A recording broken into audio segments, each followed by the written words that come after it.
Welcome to our guide on how to turn on Find Places Near You in your live video on Facebook. Let's go through the steps together. Start by launching the Facebook app on your Android device. Tap on the What's on Your Mind section to create a new post. Select Live Video to begin setting up your live broadcast. Tap on Go Live to start broadcasting your video live.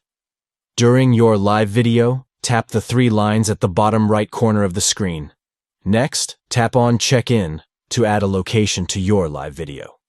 Under Places Near You, tap on Turn On and agree to the necessary permissions to enable finding places near you during your live video.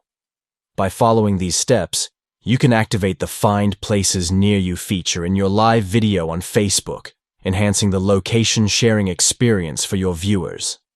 Thank you for watching. We hope this guide has been informative in demonstrating how to turn on Find Places Near You in your live video on Facebook. Enhance the engagement and interaction of your live broadcasts by enabling location sharing and allowing viewers to discover places near you during your live videos.